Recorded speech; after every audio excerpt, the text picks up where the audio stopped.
सभापती महोदय, परवा जसं बिझनेस ॲडवायझरीमध्ये ठरलं की काही डिपार्टमेंटवरच या ठिकाणी चर्चा व्हावी आणि ती चर्चा चांगल्या पद्धतीची व्हावी, ज्या चर्चेतून या महाराष्ट्रातल्या लोकांना न्याय मिळावा या दृष्टीनं आमचा विरोधी पक्षाचा 260चा प्रस्ताव या ठिकाणी दिला।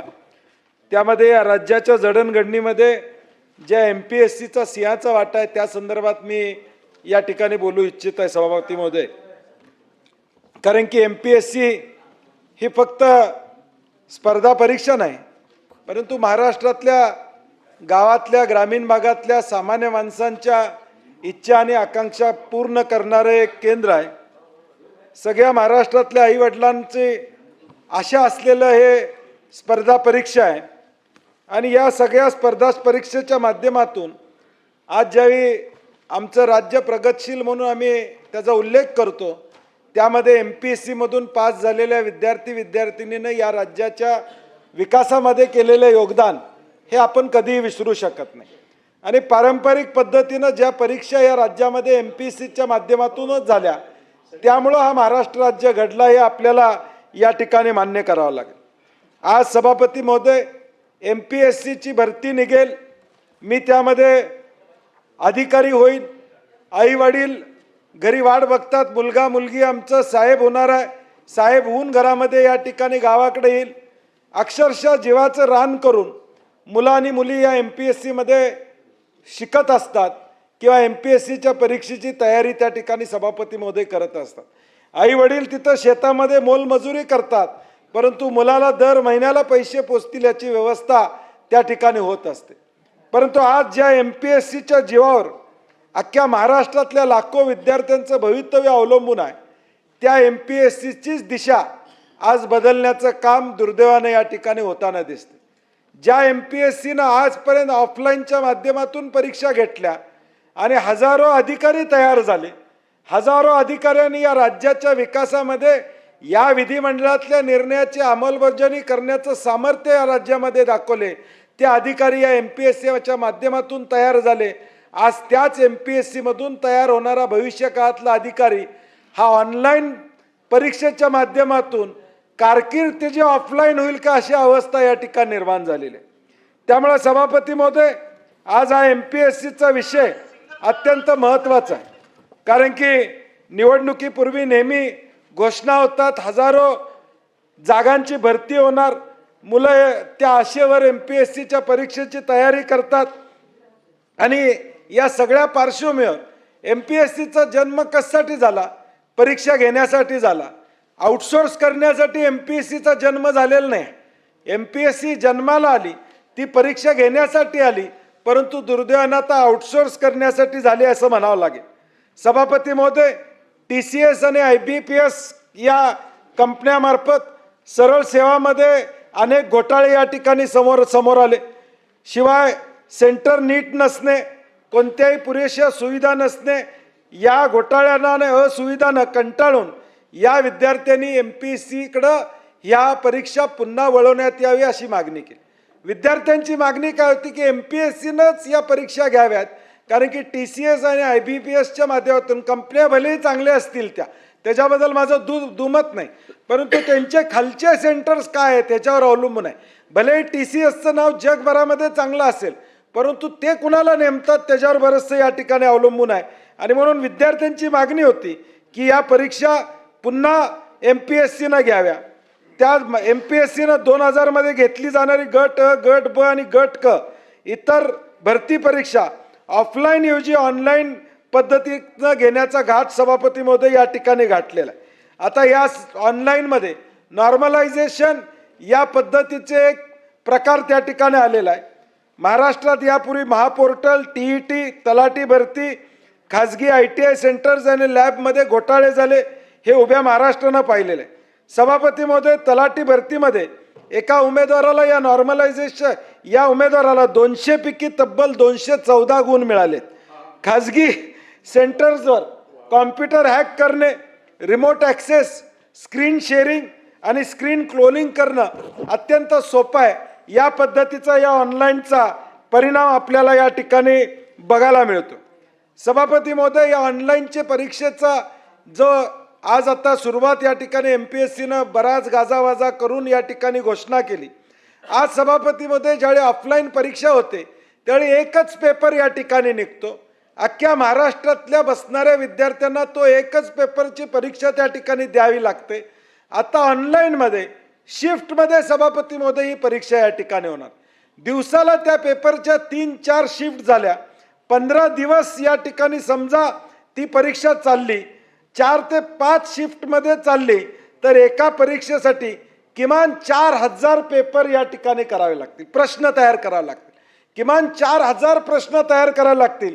कारण की पहिल्या शिफ्टमधला प्रश्न दुसऱ्या शिफ्टमध्ये असता कामा नये, दुसऱ्यामधला तिसऱ्यामध्ये असता कामा नये आणि चौथ्यामध्ये असता कामा नये। जर लाखो विद्यार्थी बसणार असतील तर 4000 किमान प्रश्न या ठिकाणी हे करावे लागतील। आयोग आता सभापतीमध्ये ऑफलाईन परीक्षा घेत असताना सुद्धा 100% बिनचूक आणि वादविरहित तयार करणं कठीण ठरतंय। अशा वेळी या ऑनलाईनमध्ये बिनचूक आणि वादविरहित करणं शक्य होणार आहे का, हा आमचा प्रश्न आहे। सभापतीमध्ये गट ब मध्ये मुख्य परीक्षेमध्ये 6 प्रश्न रद्द झाले, 3 प्रश्नाची उत्तरं बदलण्यात आली, एकूण 20 मार्काचा फरक 2026च्या परीक्षेमध्ये झाला।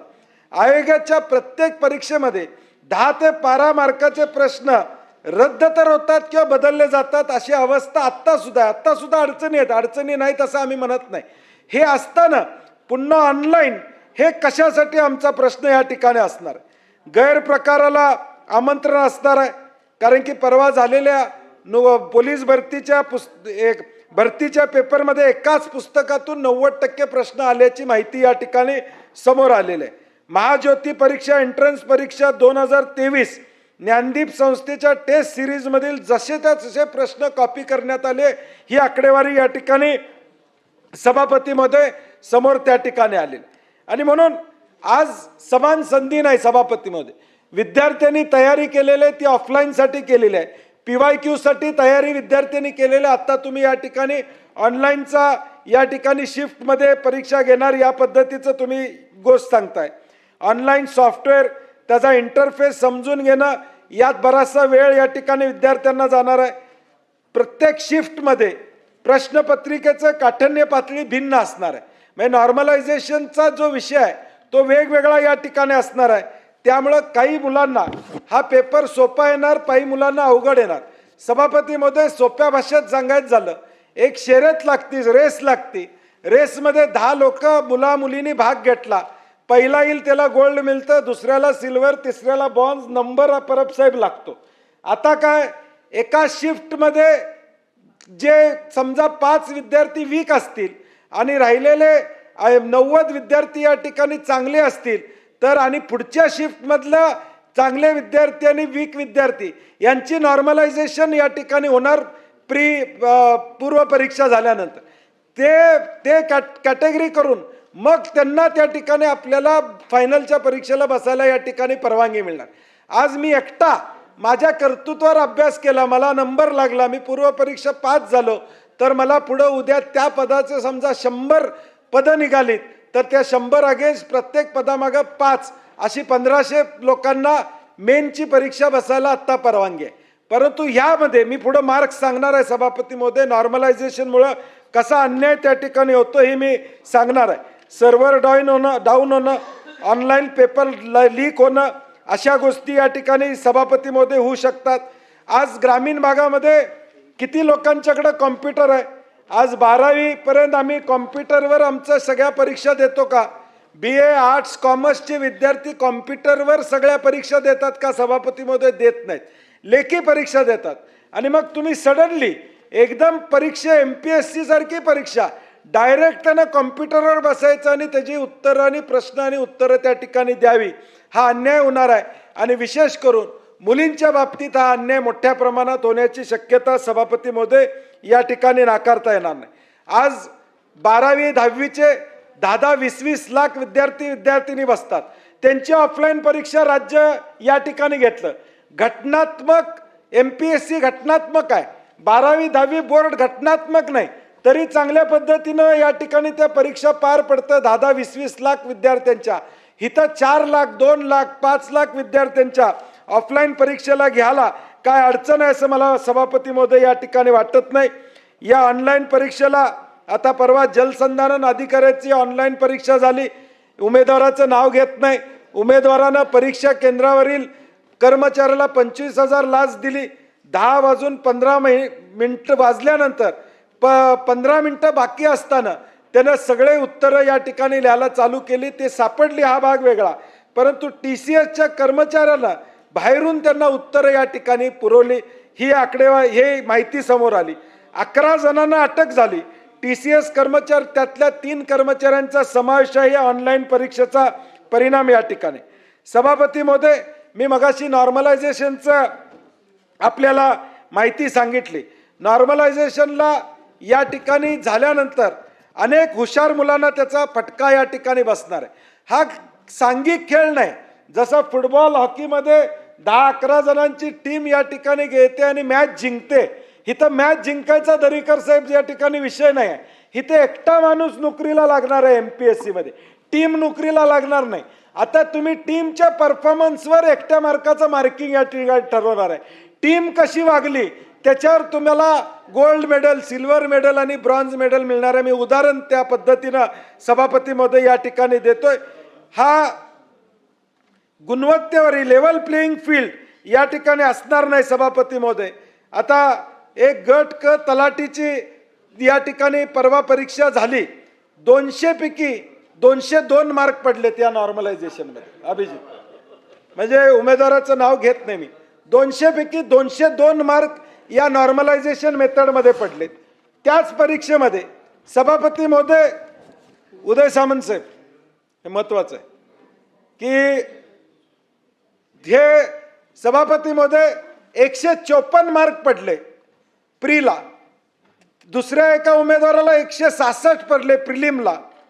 154 पडले. तो ज्या शिफ्टला होता त्या शिफ्टचं नॉर्मलायझेशन सगळ्या शिफ्टचं केल्यानंतर त्याचे मार्क झाले 193 नॉर्मलायझेशनच्या फॉर्म्युल्याप्रमाणे.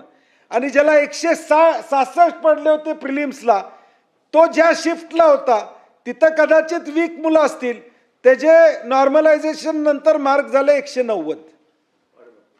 म्हणजे प्रिलिम्सला ज्याला 166 पडले तो नॉर्मलायझेशन मध्ये 190 वर गेला, आणि ज्याला 154 पडले तो 193 192 वर या ठिकाणी पोहोचला. दुसरा 144 ज्याला मार्क पडले तो नॉर्मलायझेशन मध्ये 180 वर त्या ठिकाणी गेला.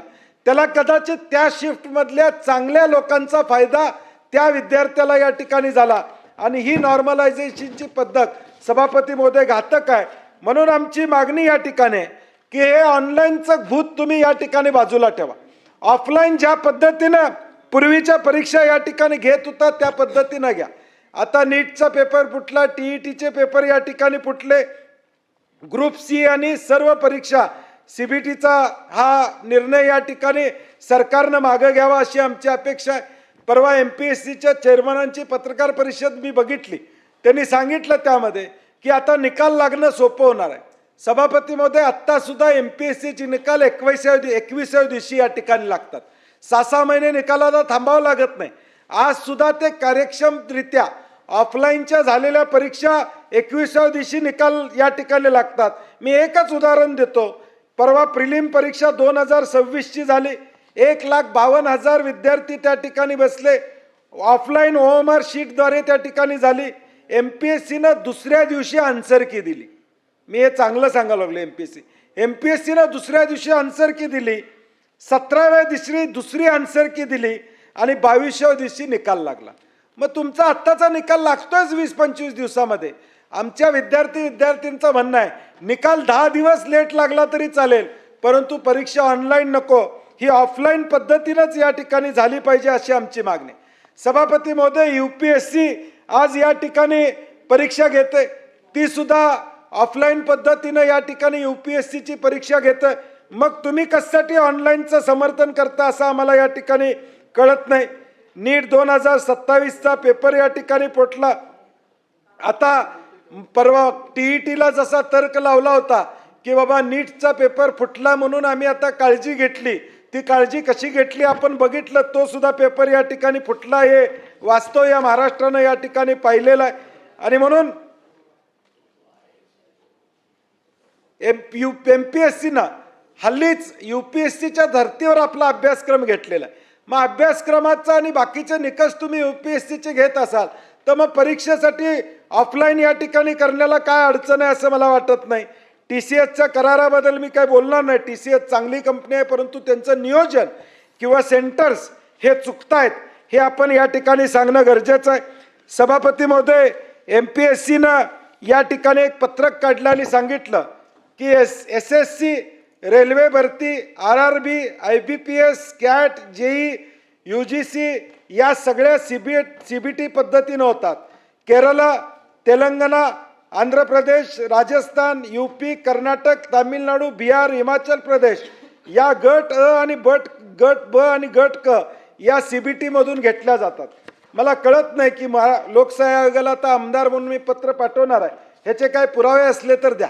कारण की माझ्याकडे जी माहिती आली, उत्तर प्रदेशमध्ये ऑफलाईन पद्धतीनं या ठिकाणी परीक्षा होत आहेत. UPSC, PCS, ACF, RFO, RO आणि ARO या सगळ्या मुख्य परीक्षा आहेत. या सभापती महोदय ऑफलाईन पद्धतीनं या ठिकाणी येतात, कुठेही CBT न होत नाहीत. कर्नाटकमध्ये देखील गॅझेटेड प्रोफेशनल्स ग्रुप A आणि B या परीक्षा सुद्धा ऑफलाईन पद्धतीनं होतात. तामिळनाडूची देखील तीच परिस्थिती आहे. तिथं फक्त कॉम्प्युटर बेस्ड टेस्ट या कंबाईंड टेक्निकल सर्व्हिससाठी CBT आहे. बिहारलाही त्या ऑफलाईन परीक्षा आहे, हिमाचललाही ऑफलाईन परीक्षा आहे, केरळलाही ऑफलाईन परीक्षा आहे, तेलंगणालाही ऑफलाईन परीक्षा आहे, आंध्र प्रदेशलाही. मी ग्रुप 1 ग्रुप 2 बद्दल बोलतोय. अ ब क ज्यामधून आमचे खरे अधिकारी तयार, सगळेच अधिकारी चांगले, परंतु वरचे उच्चस्तरीय अधिकारी जे तयार होणार आहेत त्या सगळ्या परीक्षा सभापती महोदय या राज्यामध्ये ऑफलाईन पद्धतीनं या ठिकाणी होताना दिसत आहेत. आज राज्यामध्ये रिक्त पद, परवाच विक्रम काळेंच्या प्रश्नावर या ठिकाणी उत्तरात सरकारने सांगितलं 2,97,000 पदं रिक्त आहेत. गृह खात्यामध्ये 24,000 पदं रिक्त आहेत. ही ज्यावेळी आकडेवारी बाहेर पब्लिक डोमेनमध्ये येते त्यावेळी मुलामुलींच्या आशा पल्लवित होतात. मुलामुलींना वाटतं की आता आम्हाला संधी आहे, या MPSCच्या माध्यमातून भरती होणार आहे. अनेकदा मुख्यमंत्री असू दे, सत्तेतले मंत्री असू देत, आता नोकर भरती करणार आहे, 1 लाख नोकर भरती होणार आहे, 50,000ची भरती होणार आहे, अशी ज्यावेळी चर्चा होते त्यावेळी सगळे आशा लावून या ठिकाणी असतात. आणि हे आशा लावून असलेले आमच्या MPSC आणि या विद्यार्थ्यांच्यावर हा अन्याय सभापती महोदय या ठिकाणी होणार आहे. त्यामुळं या 2 मिनिटं साहेब या विषयावर सभापती महोदय आज जानेवारी 3 2025 हजारो विद्यार्थ्यांनी आंदोलन या ठिकाणी केलं. कट ऑफ पेक्षा जास्त गुण मिळून मेरिट लिस्ट मध्ये न येण्याच्या तक्रारी वाढल्या. MPSCच्या वेबसाईटवर 16 April 2025 no data found, no image found असे एरर्स या ठिकाणी आले. जाहिरात दर 3 वर्षांना प्रसिद्ध होणे अपेक्षित आहे, परंतु ती या ठिकाणी होताना आपल्याला सभापती महोदय या ठिकाणी दिसत नाही. अशा अनेक गोष्टी MPSCच्या बाबतीत जरी असल्या तरी काही 90% प्रमाणात MPSCनं स्वतःची विश्वासार्हता राखलेली आहे. या खाजगी ज्या कंपन्यांच्या माध्यमातून ही विश्वासार्हता सभापती महोदय या ठिकाणी टिकणार नाही. त्यामुळं आमची मागणी आहे की या परीक्षा ऑफलाईन घ्याव्यात, ऑनलाईन घेण्याऐवजी ऑफलाईन घ्याव्यात. दुसरी एक मागणी सभापती महोदय प्रवीणजी या ठिकाणी सरकार म्हणून आपण सगळ्यांनी घेतली पाहिजे. हे राज्यातले लाखो विद्यार्थी आज प्रत्येक परीक्षेला बसतात. मग मुंबई महापालिका असू दे, नवी मुंबई असू दे, मीरा भाईंदर असू दे, कल्याण डोंबिवली असू दे, MMRD असू दे, भाई ठाणे महापालिका असू दे, किंवा सगळीकडे या ठिकाणी बसतात. प्रत्येक ठिकाणी सभापतीमध्ये किमान 500 ते 1000 रुपये परीक्षा शुल्क या ठिकाणी भरायला लागतं. माझं म्हणणं आज एज मर्यादा प्रत्येकाला आहे. या वयोमर्यादापर्यंत जठार साहेब नोकरी सरकारमध्ये लागते. 1 टाइम फी त्याच्याकडनं घ्या त्या विद्यार्थ्यांना. राज्यातल्या कुठल्याही सरकारी निमसरकारी परीक्षेला तो बसू शकतो, या पद्धतीचा नियम आपण केला पाहिजे. नाहीतर 50-50 हजार 1-1 लाख रुपये हे परीक्षेसाठी सभापती महोदय जातात. प्रवासाचा खर्च वेगळा, राहण्याचा खर्च वेगळा, आम्ही पोलीस भरतीला बघतो, ग्राउंडवर या ठिकाणी मुलं झोपलेली आपण त्या ठिकाणी बघतो, ती अवस्था आपण बघितलेली आहे. त्यांची राहायची व्यवस्था सरकार म्हणून आपण या ठिकाणी करत नाही, ही अवस्था आहे. आणि म्हणून माझी एक मागणी, मी हे ऑफलाईन आणि ऑनलाईनची आकडेवारी या ठिकाणी सांगितलेलं आहे. सभापती महोदय, ही कुठली मागणी MPSCच्या विद्यार्थिनींनी केलेली नाही. मागणी काय होती? TCS IBA PS ची परीक्षा MPSCनं घ्यावी, त्यांनी परत जावंय म्हणून TCSला नेमू नये, हे आम्हाला या ठिकाणी अपेक्षित नव्हतं. MPSCनंच ऑफलाईन परीक्षा घ्यावी. भले 4 दिवस निकाल लागला, वेळ लागला तरी आमची हरकत नाही, परंतु आमची मागणी आहे की या परीक्षा MPSCच्या माध्यमातूनच या ठिकाणी घ्याव्या. आउटसोर्स करण्याची गरज या ठिकाणी नाही आहे. CBT centre, computer based test असं त्याला नाव दिले. माझं म्हणणं साहेब, सभापती म्हणे कॉम्प्युटर बेस्ड टेस्ट नाही आहे, कॉम्प्युटर बेस्ड टॉर्चर आहे. हे कॉम्प्युटर बेस्ड टॉर्चर आहे. या विद्यार्थिनींच्यावर राज्य शासन टॉर्चर करतंय. त्यामुळे ही ऑनलाईनची परीक्षा सभापतीमध्ये रद्द करावी, एवढीच मागणी मी या 260च्या माध्यमातून या ठिकाणी करतो. आणि सभापती महोदय, परवा देखील प्रवीण दरेकर इथं आहेत, आम्ही सगळे आहोत. ज्यावेळी सत्ताधारी पक्षाचा प्रस्ताव कृषीचा आला, कर्जमाफीचा आला, आम्ही सगळे बोललो, त्याची उत्तरं काय आम्हाला मिळाली नाहीत. मी आता दरेकर साहेब आत्ता ठरवलेलं आहे, माझ्या ऑफिसमधनं आता 1 तासभरात हे मी बोललोय ते टाईप होऊन येणार आहे. ह्यांच्या टायपिंगची वाट बघणार नाही मी. तासाभरात सभापती महोदय तुम्हाला पत्र देणार आहे मी. कारण की आम्ही जर 2-2 दिवस 4-4 दिवस अभ्यास करून इथं बोलत असेल, नाही तर बोलू नका म्हणून सांगा आम्हाला. न बोललेलं बरोबर प्रवीणजी. कारण की जर आम्ही मुद्दे घेऊन, जर लोकांचे मुद्दे घेऊन आम्ही जर प्रश्न मांडत असेल, तर किमान त्या विषयावर आम्हाला तुम्ही उत्तर मिळालं पाहिजे. सरळ उत्तर मला नको. मी तासाभरानं सभापती महोदय हे मी भाषण केलं, त्याचं अधिकृत पत्र तुम्हाला देणार आहे. सरकारला तुमच्या मार्फत ते गेलं पाहिजे. जे मुद्दे मी उपस्थित केलेत नॉर्मलायझेशनच्या बाबतीत, 140चा मार्क 190 वर कसा गेला, त्याचं आम्हाला उत्तर अपेक्षित आहे. नुसतंच भूलथापा नको की ऑनलाईन परीक्षा म्हणजे चांगलं एक स्वप्न, सप्तरंगी रेनबो दाखवण्याचा प्रयत्न आहे. ज्या सप्तरंगी रेनबोला हात सुद्धा लावता येत नाही, अशी आमच्या विद्यार्थ्यांची अवस्था व्हायला नको. त्यामुळे ही CBT कॉम्प्युटर बेस्ड टॉर्चर रद्द करावा, एवढी मागणी करतो आणि माझे 2 शब्द या ठिकाणी थांबवतो.